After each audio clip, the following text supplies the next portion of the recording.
of that. See, I can do intros too. I keep telling you, I can do intros. You just gotta find the right movie and the right set and all that good stuff. And I can be just as fun as Criterion 8 is. Anyway, hello there, my name is Nate Jackson, the Eclipser. And it's been a while. I realize it's been a while. But we're finally back for Eclipse series number 12, Aki Karismaki's Proletariat Trilogy. I knew I'd get that wrong.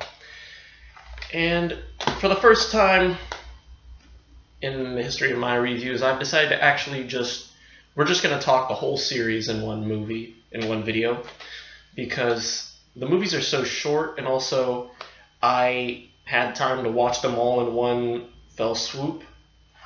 And so let's just all complete them all together. And there's not a lot to the plots, too, because they're so short.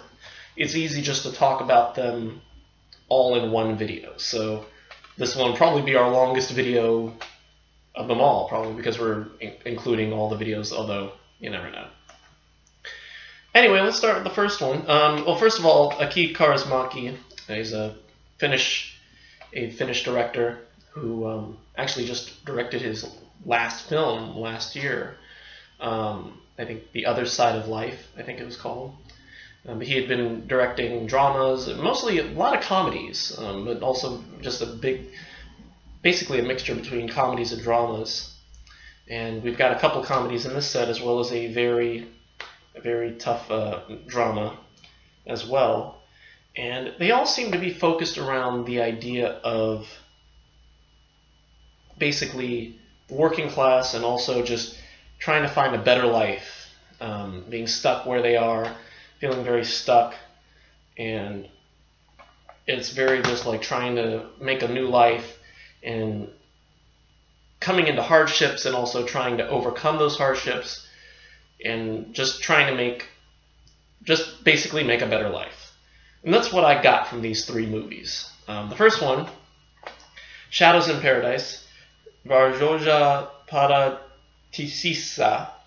It's from 1986. It runs 74 minutes. It's in color, stereo, in Finnish with optional English subtitles, and the aspect ratio is 1.85 to 1, and all that good stuff. And they're all, and that's the other thing I should mention, they're all really good movies too. Shadows in Paradise is a kind of comedy, mostly a comedy drama movie about a guy named Nikander who works as a garbage collector, and he falls in love with this cashier. He cuts his hand, and he's in this supermarket, and this cashier bends him up, like band-aids him up, and her name's Ilona, and they fall for each other, and they kind of have a tumultuous relationship where they fight, but they also end up living together and moving in together and all that. And yeah, they end up running into all these obstacles. She ends up quitting her job and stealing the money from the job she works at, and ends up losing her job, and they're on the lam and all that. And so there's a lot of stuff in that. It's funny, I just watched this, but at the same time, I don't want to give away the whole plot to all these, except for the Match Factory girl. That'd be the easiest to give away, because it's the shortest. I have to basically just give you the whole thing. But yeah, Shadows in Paradise is it's got a lot of humor to it, just a lot of drama, a little bit of romance in the form of Nikander and Ilona's relationship. But at the same time, again, you get that feeling that something's not right. Something's not right where they are. And because of that, it's you want to keep your eyes open, basically.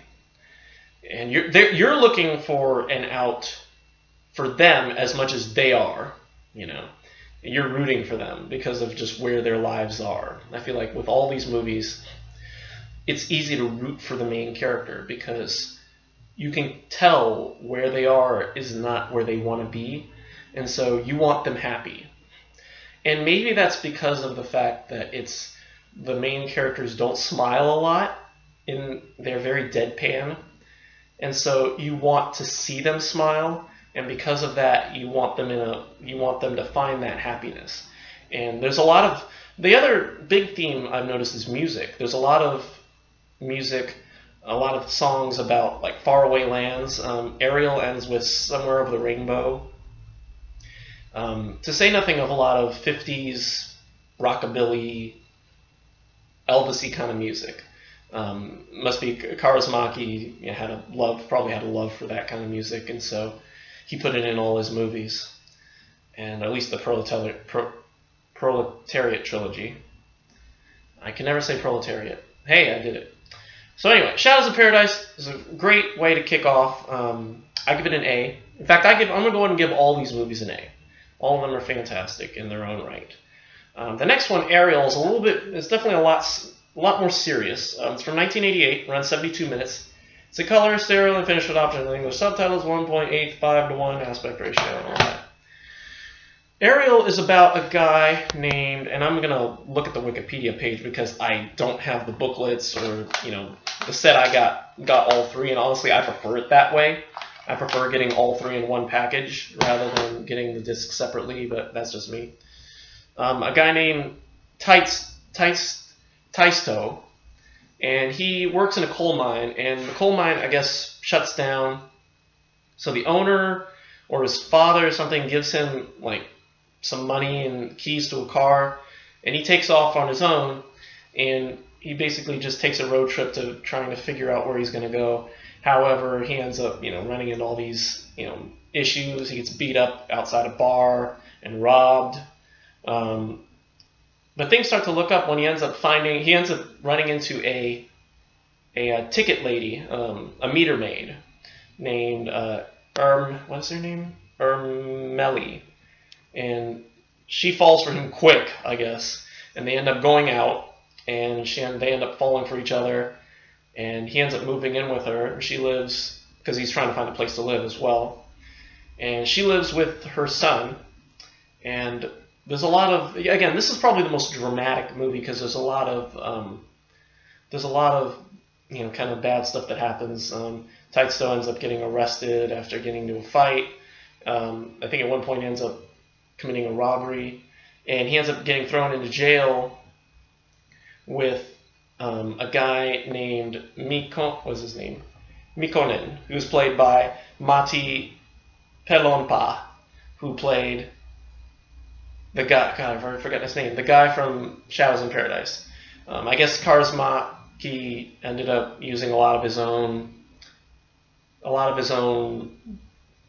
favorite actors, throughout his movies, which we'll see again in the Match Factory Girl. And so basically that's just basically they end up committing a breakout, the two of them, and they try to make it out, and Ermeli is all for going with him and all that, but yeah, so that's all. I'll leave it at that.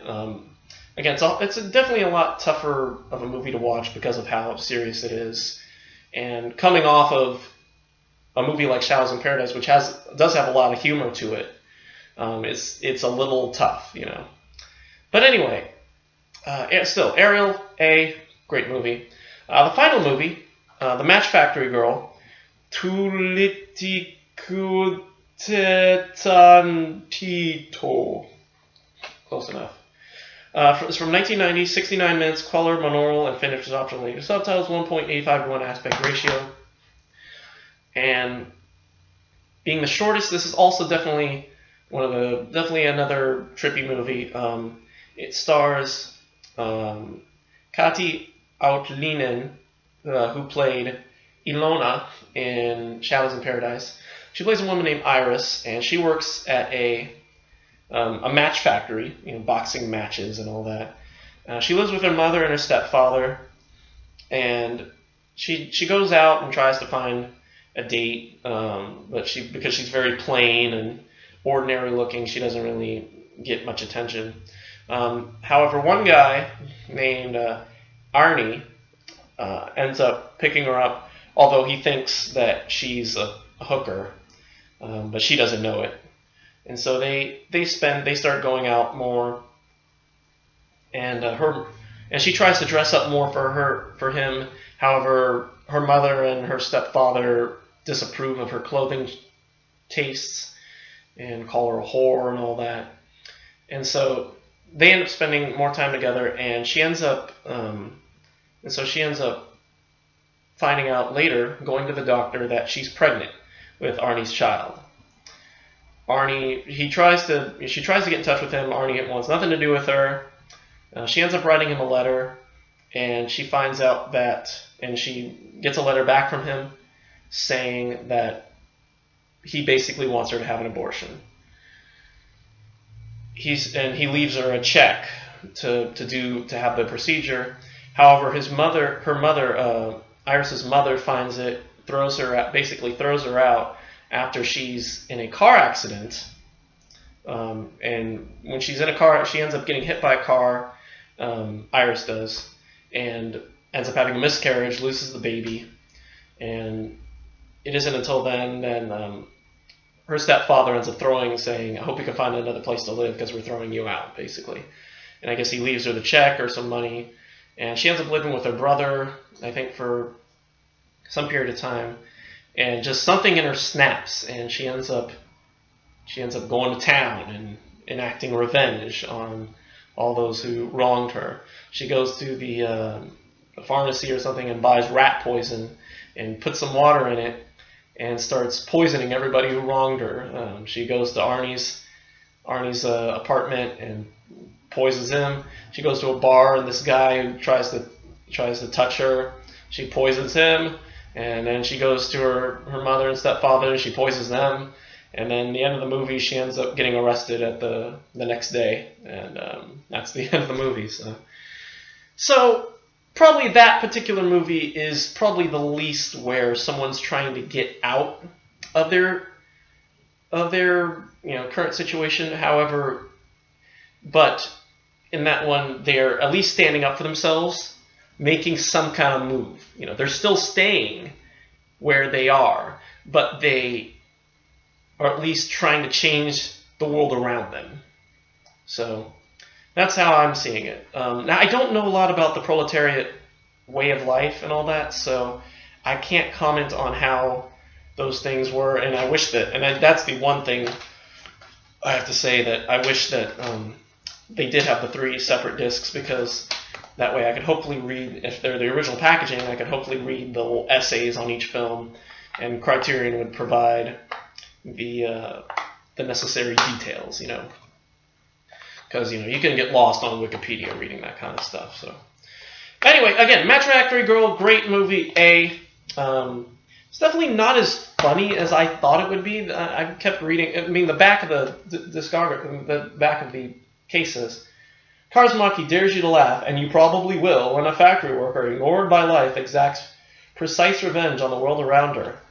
I laughed, but I think the only time I laughed was when the guy came up to her at the bar and she poisoned him, because it was because she did it with a smile, and I knew it was coming, so I was like, that kind of thing. But yeah, again, so a great set. I may end up picking this one. This one I thought was really surprisingly entertaining, and I think it's still in print, funny enough. I didn't see any Studio Canal on here, so I think it's still in print, so this will... I think we may be looking to get this one next for the next sale, probably the next Barnes & Noble sale or next Criterion sale or whatever. So I'd highly recommend this one, especially if you want some really interesting stories about people living in Finland and trying to make something out of their lives. At least back in the late to early 90s, or late 80s, early 90s. So yeah, great set. Overall, Aki Karismaki's Proletariat Trilogy gets an A from me. So yeah, that's it for me. Thanks for watching. We will see you all again in a few weeks for the next set, and I don't remember what it is, but I'm sure Criterion 8 will let you know when he does his next review, whenever that is. He'll update you on the scheduling and all that. I just come in here and do this kind of stuff, that's all. Anyway, that's it for me. Thank you for watching. We'll see you all hopefully sooner than later before the next Eclipse series. And until then, goodbye.